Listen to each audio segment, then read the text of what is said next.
Afternoon or good evening, depending on where you are based. Welcome to everybody. We're very lucky today to be having a presentation from Nilina who will be talking to us about Calcutta and about the Alipore Green City Project.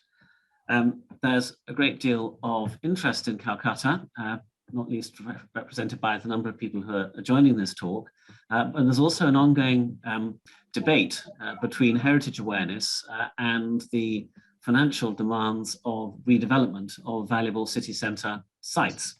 To some extent, it reflects debates which have happened in other countries around the world, but there are particular issues here which are of a special interest, and we look forward to learning from Nilina what they are. Nilina herself, for those who've not yet had the privilege of meeting her, is a conservation architect and researcher and the author of Calcutta Built Heritage Today, which is a gazetteer of Calcutta's heritage buildings. Her research interests include the construction history of Calcutta spanning the late 19th and early 20th century, with a view to developing appropriate conservation heritage management strategies. So we look forward to learning more as the talk unfolds. Just before we launch into that, there are a few housekeeping rules. One is that please, would all of you keep your microphones off, otherwise we can have an accumulation of background noise.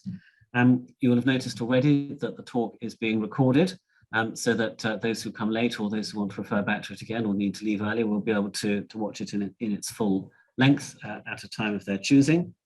The intended format is that the talk should last for 45 to 50 minutes, after which there'll be a time for questions.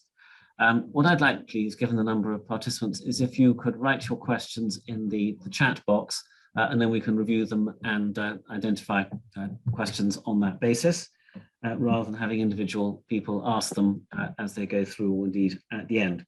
And I think lastly, to ensure the best view that you're going to have, please do select the speaker slide view on your screen so that you can see the slides to their full extent. I think that's all from me to get started. Nilina, over to you, and we look forward to learning some more. Good afternoon, good evening, everybody. Can you hear me? Francis, am I audible? Rachel, Dominic? Okay. So it's 8 o'clock in the evening here in Calcutta, and it's 2:30 in the afternoon in the UK. And I don't know, there's somebody I saw from Malaysia, and there are a few others. I'm truly privileged and very grateful to the Commonwealth Heritage Forum for giving me this opportunity to speak to this very august audience about Calcutta, Kolkata, my hometown. And I'm very grateful to all of you who showed interest, who've signed up. And I'm a little overawed that I have so many people listening in. I hope you will find it worth your time. Before I start the presentation, I'd like to just very briefly tell you a little bit about myself. So because what I do is very closely linked to who I am. And so I'm from Calcutta, born and brought up here. I have lived outside the city for brief stints. I've studied in York, I've done my PhD in Edinburgh. So I have lived outside the country too, but eventually it's all to do with Calcutta. Whatever I do, it eventually all comes back to Calcutta, which is now Kolkata. The presentation today was very interesting for me to put together because in many ways it parallels my trajectory in my engagement with heritage in the city. So I could see, as I was putting together the presentation, I could see the way my own thought process has evolved and the directions and turns that I have taken over the years, very often in reaction to what was going on or in order to try and mold what was happening. So there's a lot of me in what I'm going to present. And as I said, I'm very happy to be doing so. Please forgive any glitches. And let's get going. So Rachel, will you Am I already enabled to share screen? Yes. Yes, it should work. Just let me know if there's a problem. Okay.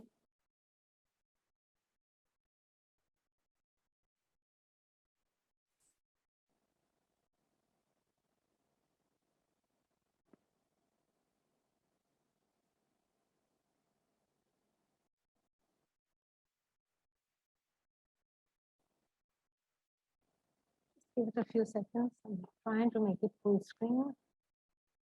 Yep. Perfect. Okay. Yes. Okay. So it was difficult framing the subject actually for this, because it spans a lot and there's lots to say, there's lots to discuss, and yet it's just a talk. So we are not. So I'll be skimming over the subject matter, and if there are questions, we'll be very happy to discuss after the talk is done. So the talk itself is divided roughly into 5 or 6 sections. The first part talks about Calcutta's heritage and where we are now. And then from there, I move on to the Alipore Green City Project and then the city itself and the state of things as they are.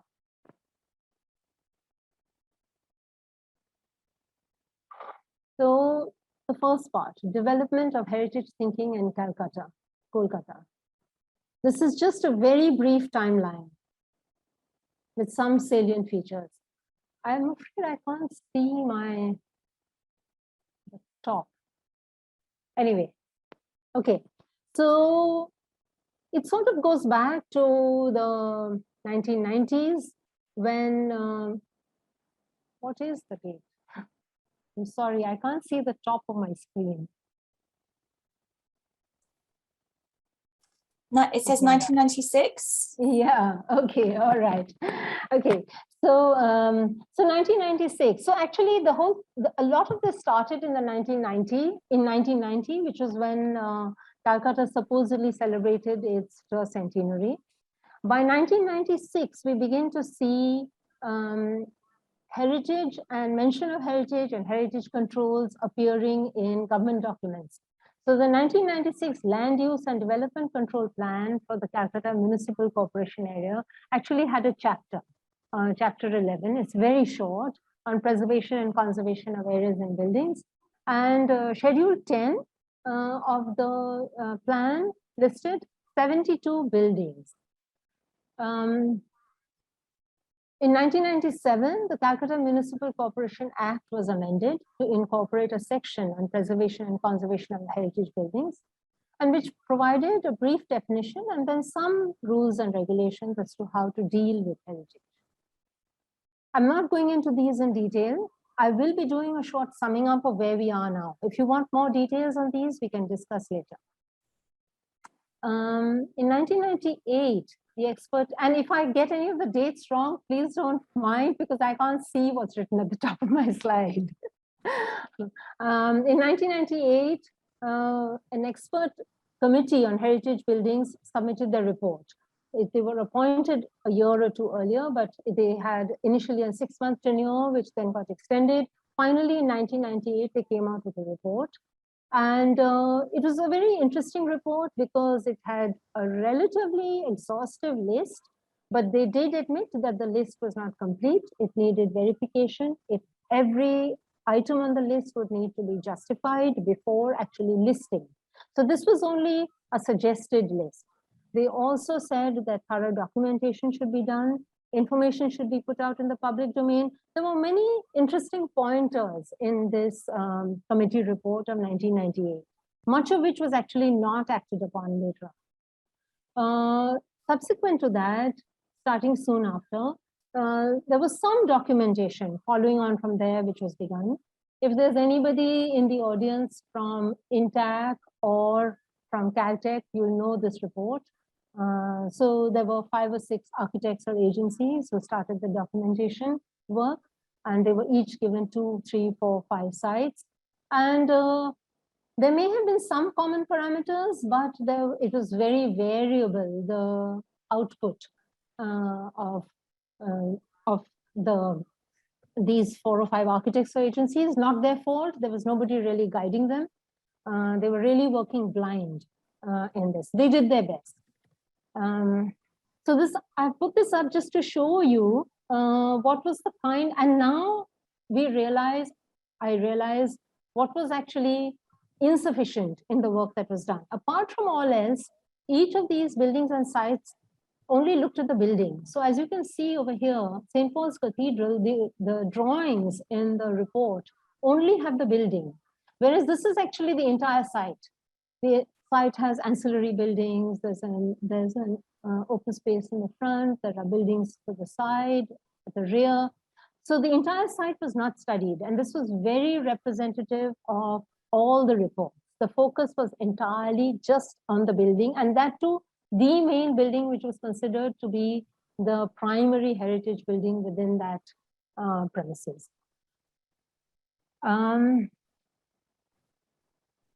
In around 2000, the Kolkata Municipal Corporation put up 2 or 3 web pages, which were guidelines for owners of heritage buildings.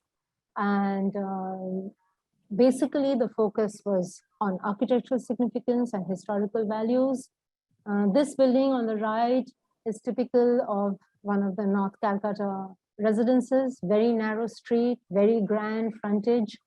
You almost cannot photograph the frontage because you can't go far enough back to get the entire frontage in your camera frame. So that's why I've taken it from one side.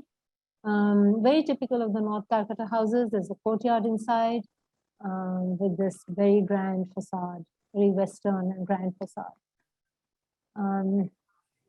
The same year, 2000, draft regulations were prepared, which were sent up to the Secretary of the Municipal Affairs Department for notifying. Nothing was done. The draft regulations were not ideal, but they would have certainly been of more use, and they were certainly in more detail than the guidelines for owners, which the KMC had already drafted. So this was an expansion on that, had a lot more detail. It still left a lot to be desired, but it would have been a step in the right direction, but nothing was done. It remained in draft format. In 2001, the West Bengal Heritage Commission Act was promulgated. This is interesting because it provided for the establishment of a heritage commission in the state of West Bengal. But since there was already a mention of heritage in the KMC Act, although the Heritage Commission Act allowed them to override the KMC when it came to decisions to do with heritage premises, for a long time, the Heritage Commission actually stayed out of actually operating within Calcutta. So, for example, I did some documentation for the Heritage Commission. These were premises outside the limits of the city of Calcutta. They were in Greater Calcutta, but not within the municipal limits of Calcutta. In 2006, this was it became a 3-year project. So this was the book I did for Intact, which was the Gazetteer, which has about 450 buildings and premises in it. I must have photographed about 800 or so. I now realize that, you know, it was a very back to front job. I mean, I would do it totally differently if I were to do it today. And when Intact first asked me, I gave a time frame of 6 months, and 6 months became 3 years. And so the entire project took 3 years. In 2006, the book was published. But all said and done, despite its limitations, despite the mistakes, there were mistakes, I admit, because there was only that much I could do. I didn't have access to primary research material. I was going by newspaper reports and, you know, various sources which are not ideal. But even then, it was a start vis-a-vis putting photographs and information out, collated photographs and information out in the public domain. This is just to give you an idea of the range of buildings that I covered. I consciously covered buildings which ranged from the iconic and monumental to the very ordinary, because I was not following the KMC list or the expert committees list or any such list. I was trying to put together a representation of what I considered in a very sort of, given this very sort of this approach where really I was working practically on my own, but what I thought we should be looking at. It was not a hard and fast list, but the idea was that this is what we should be looking at. We should be looking at the entire range. And about each building, there's some building information, there's some color coding, there's a location map. Interestingly, there were no location maps for the heritage buildings. So even just creating location maps was not that easy. And this was also the first attempt at some kind of grading, which is debatable. I agree. What is grade 1? What is grade 2? Why should something be more important than something else? However, even then, there was an attempt at grading. At the same time, interestingly, there was an audit carried out of the Calcutta Municipal Corporation and its functioning. And this report, which is the CAG report for urban local bodies of West Bengal for 2006-2007, is actually available online. And it was quite severely critical of the Calcutta Municipal Corporation and that they had not followed up on the recommendations of the expert committee. As you can see, they've said separate wing was not created for conservation and preservation of heritage-related buildings. Out of 1363 buildings identified, only 179 had some documentation, that too very valuable. Buildings declared as heritage sites were delisted without obtaining prior approval. Buildings were demolished. Information management system was not put in place. So this was in 2007. Probably in reaction to this, I'm not very sure of the inside workings, but the KMC in 2009 came out with a book, which was the KMC graded list of heritage buildings. Now, this is actually practically the list which the expert committee had put in their report, but which the expert committee had said needed to be thoroughly vetted. I don't know the level of vetting that was done, but there are lots of problems with this list. So I shall come to that later. And they followed the UK system of grading. If I'm not wrong, you have 1, 2A, 2B. And we landed up with the same thing of a 1, 2A, and 2B, which I don't quite understand why it couldn't just be 1, 2, and 3. And number 3, was never declared. So I think the list only really contains 1 and 2A and 2B. Okay. So where do we stand now?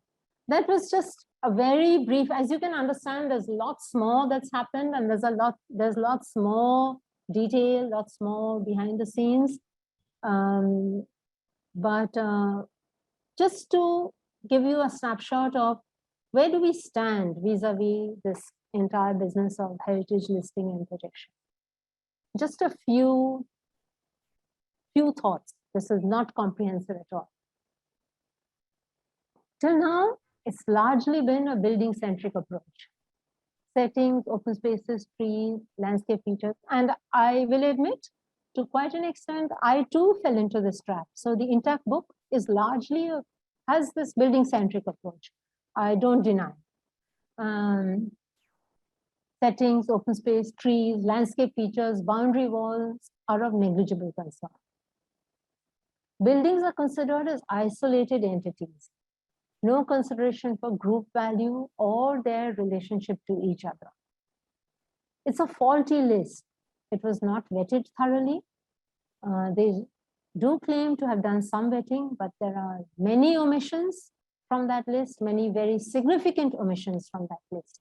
I'll just show you a few when we come to Alipore, and there are many of which, some of which have been taken advantage of and even demolished.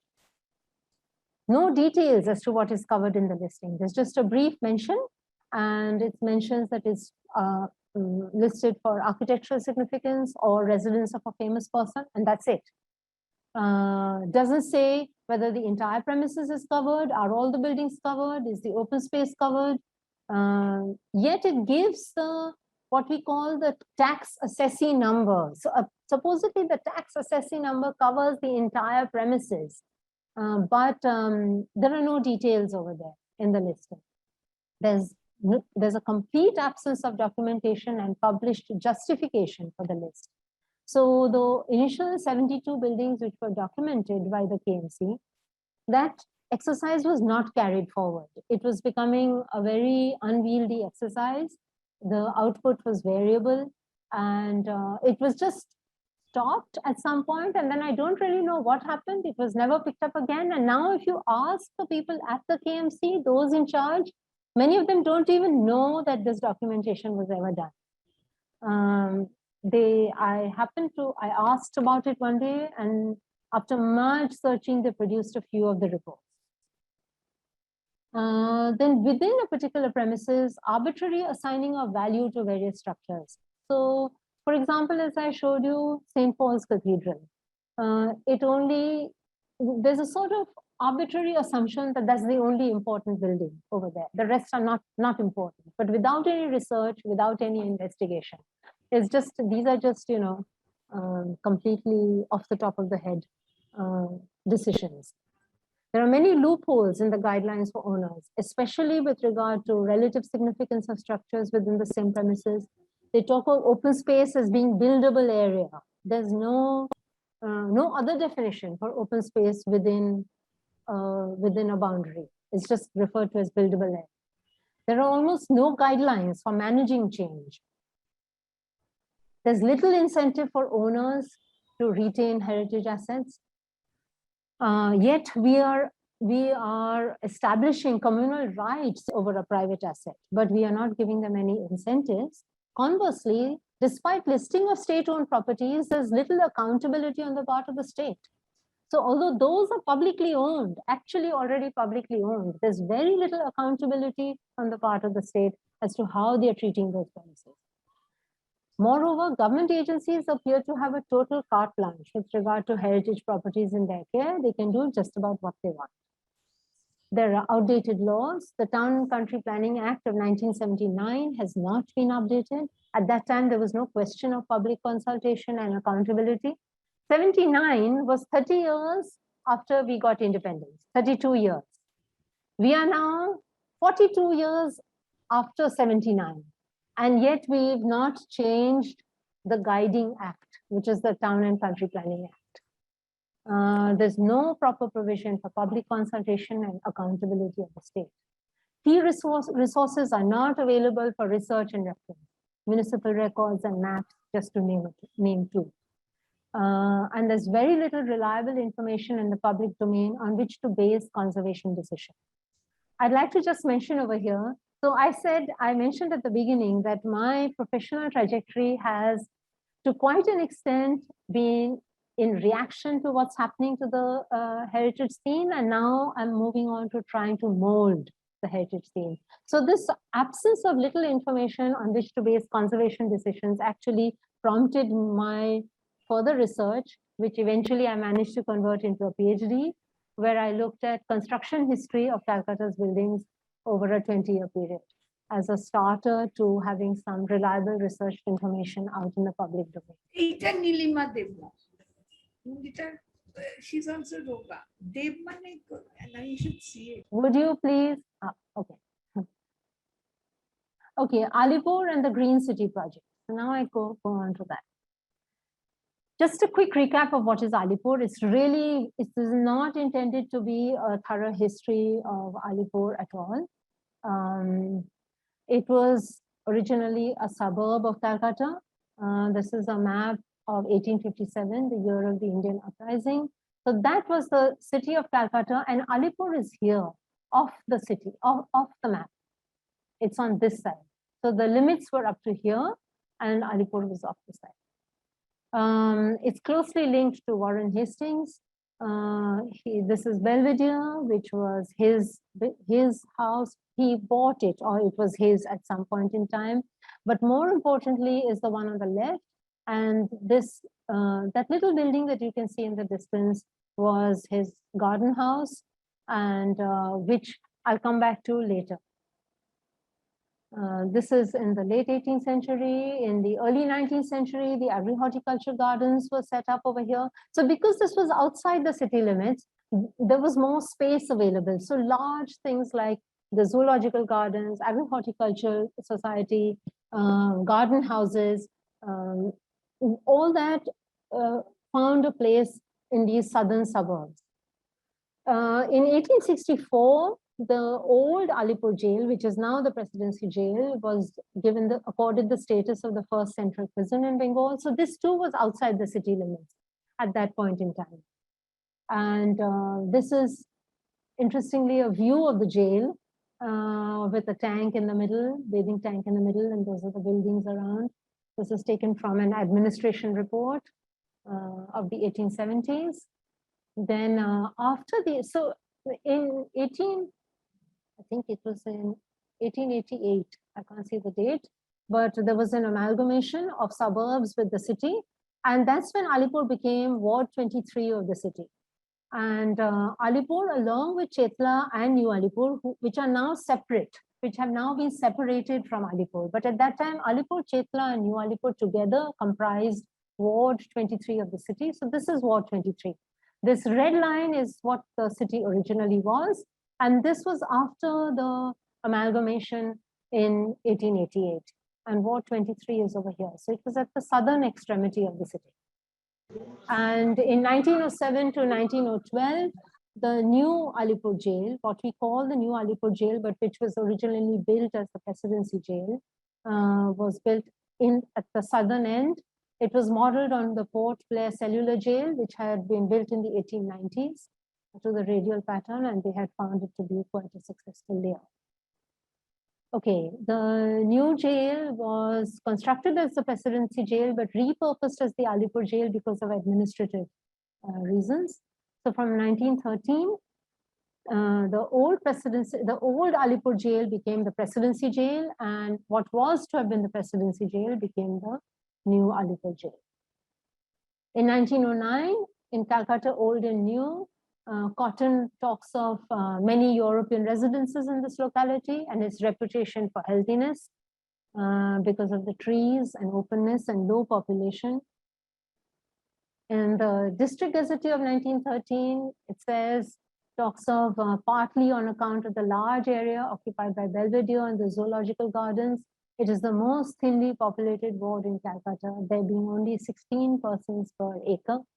And this is also when new technologies were being introduced. So this is just a photograph of the tramway, which was introduced in 1901, along one periphery of Alipore, which started increasing the density on one side. So Alipore today,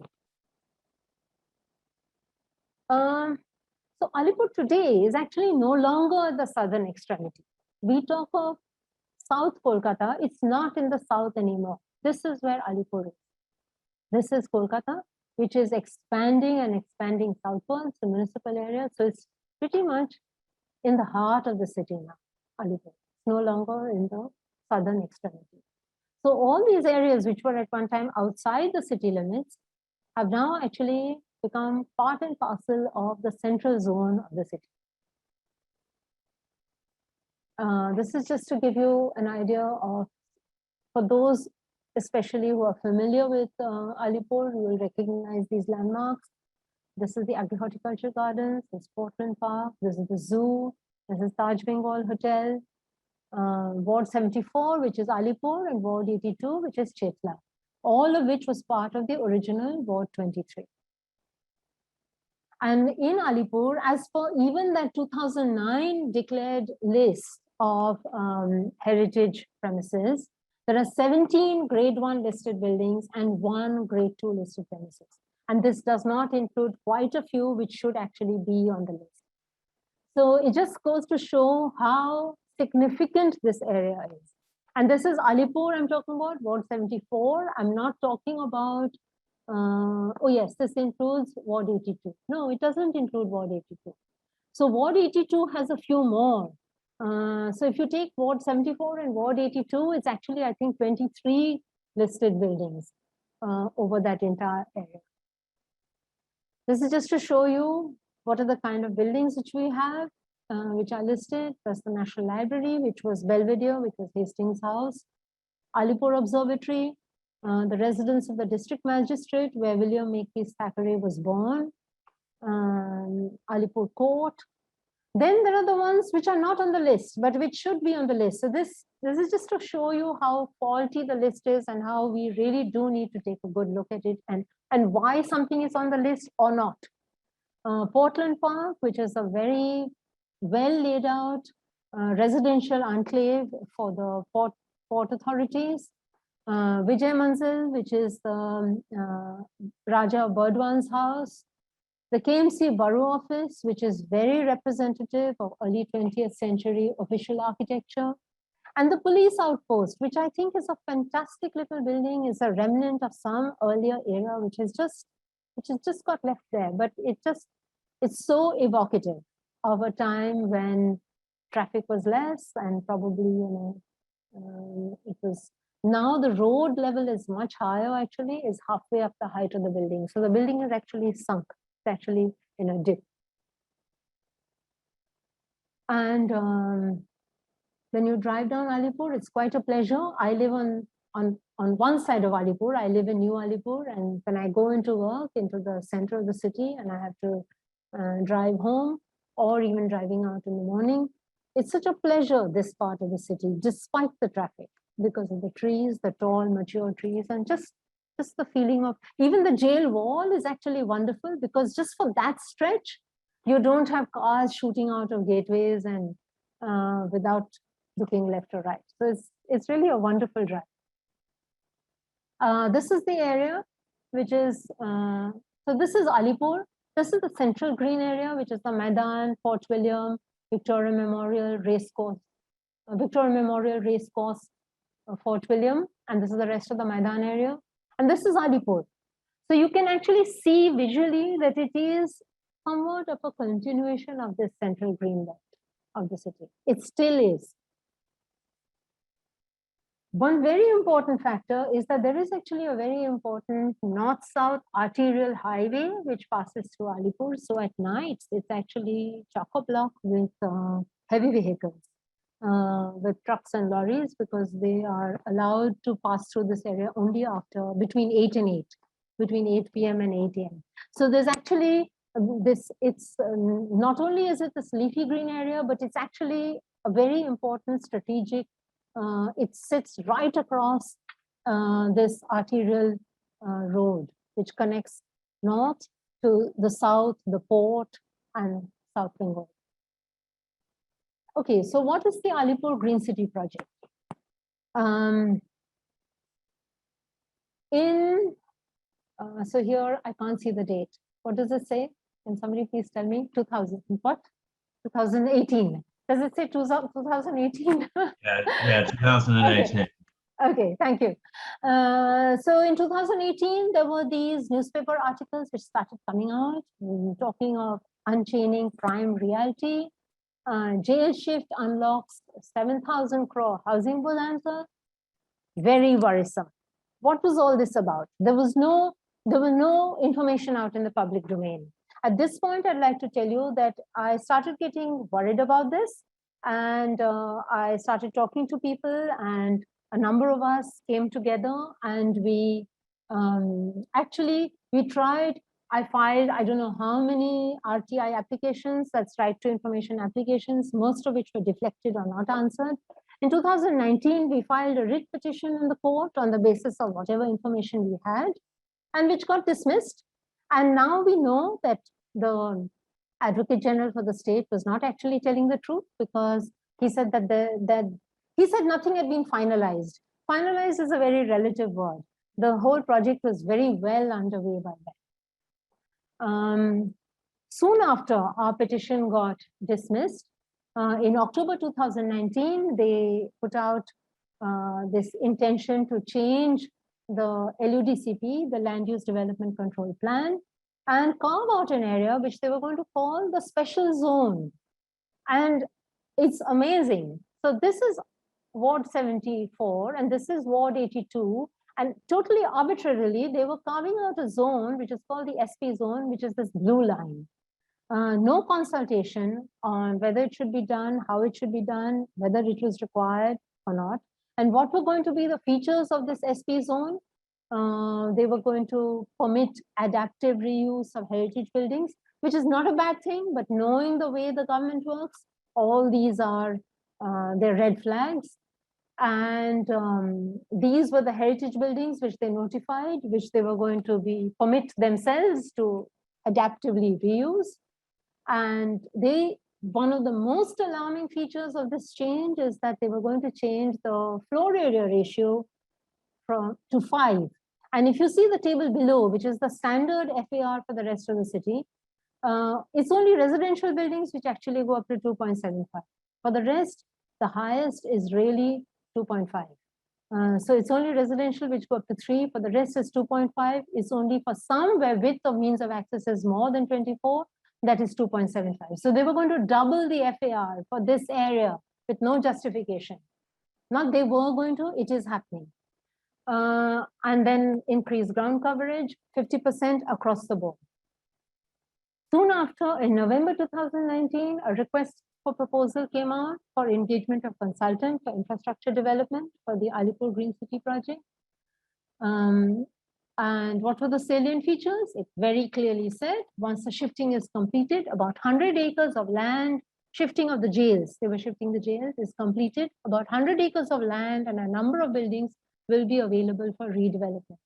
The area stretches from X to Y. And then they listed the buildings which were going to become available.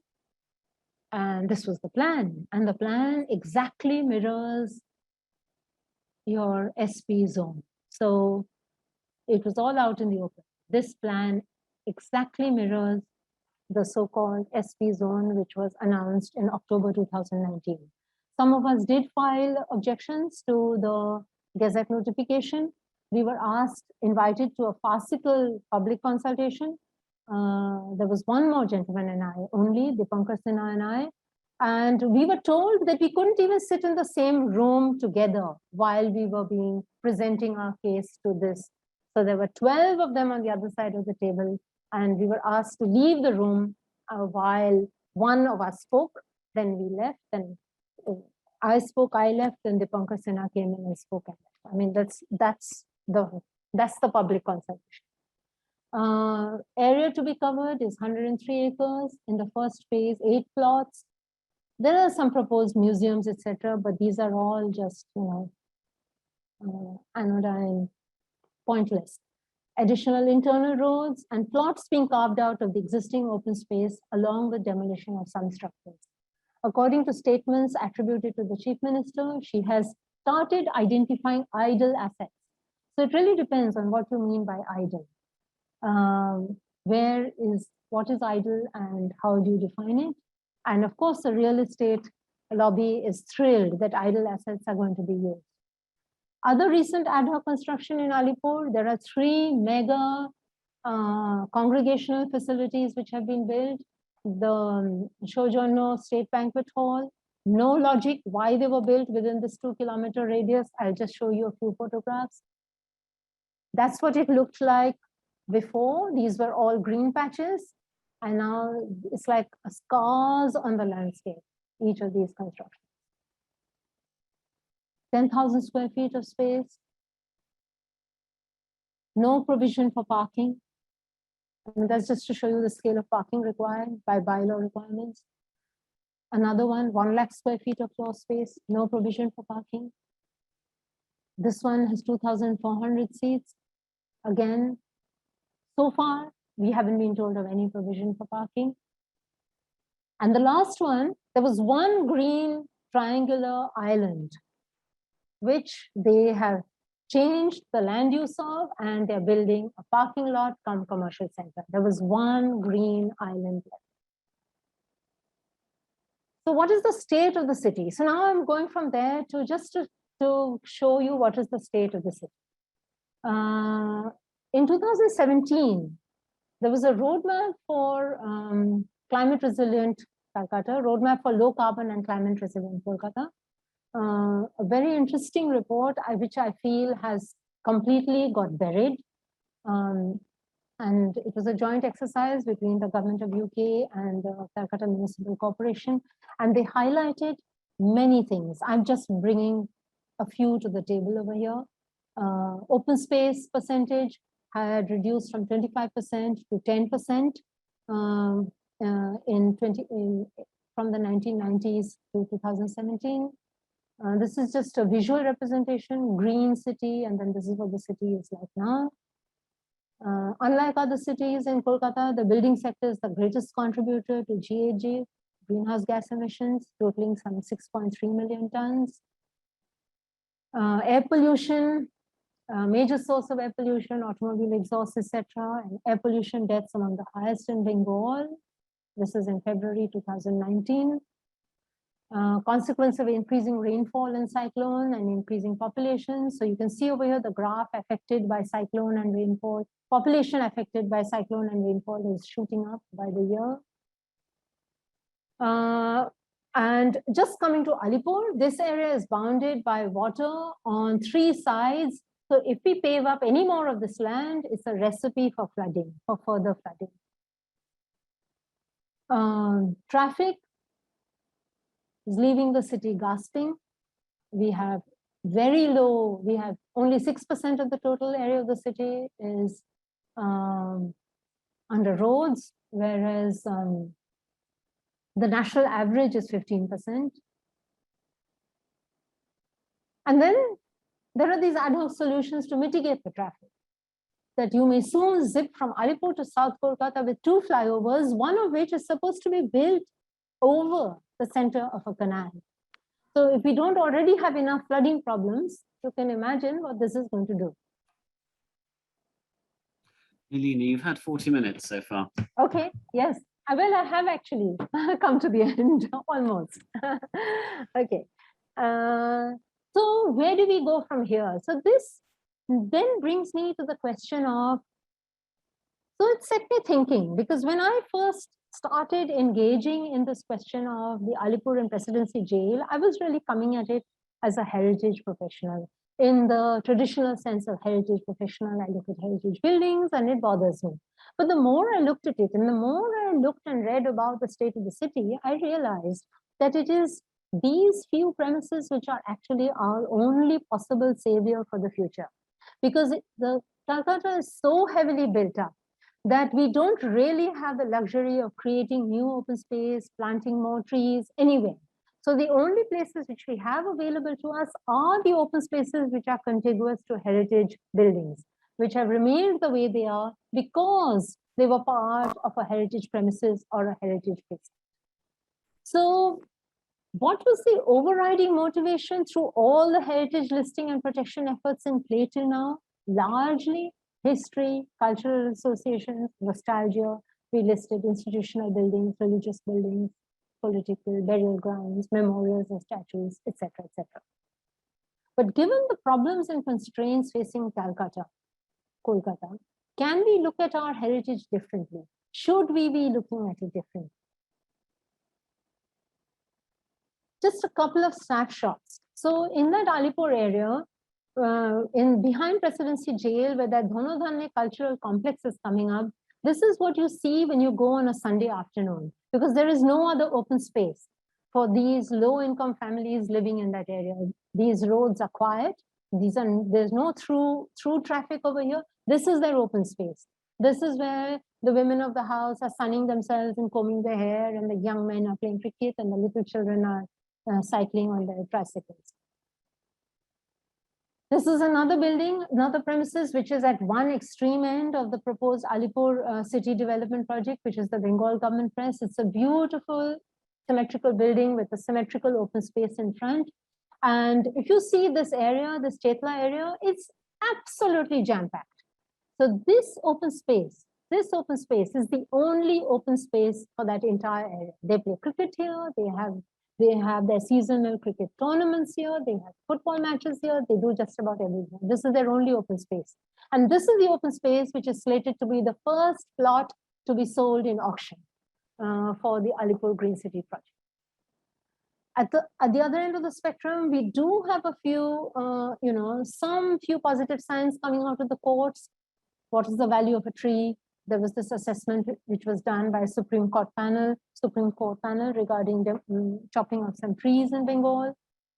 So I would like to just come back to that roadmap for a climate resilient Kolkata, and it did actually give us pointers. It gave us many little pointers, most of which have got buried. So I just picked up one excerpt from there to end my talk, and I thought it would be useful just to read what they had to say. The city should therefore look towards policies and strategies that seek to actively conserve Kolkata's historical legacy in terms of its former green openness, the water bodies that are an intrinsic element of its past, and work on strategies of adaptive reuse for its heritage asset and the neighborhoods within which they are located. And then it goes on to talk of rehumanizing the city, integrated development, and seek to forward plan so that past mistakes or hidden messes are not continually repeated. So I shall end over there.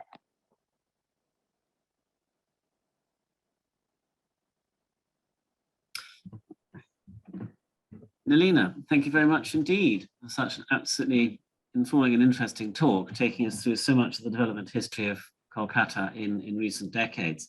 I have had a couple of questions come in, and there's one from Ian Day, who asks, given the date of much of the early date of much of the urban infrastructure within Calcutta, and he refers to sewers, electricity, proposals for metro railways and other things besides that, has there been within Alipore and within Calcutta as a whole much consideration of that also being considered part of the heritage of the city, beside the buildings which you referred to earlier? So actually it's not, and I do think we need to take a holistic view of what is, how we treat the city. We do need to talk across disciplines. I do some work with the geography department of the Calcutta University, because I feel that they have a much better understanding of the city and how the land lies and how water works than I do. So yes, Oyon, I completely agree with you that we need to factor in all this. We need to look at the sewers, we need to look at drainage, we need to look at the whole thing. And for that matter, for example, the Alipore Green City development, how many basements are they planning? What is going to happen to the flow of subsoil water when they make those basements? I was in on a discussion for the Central Vista,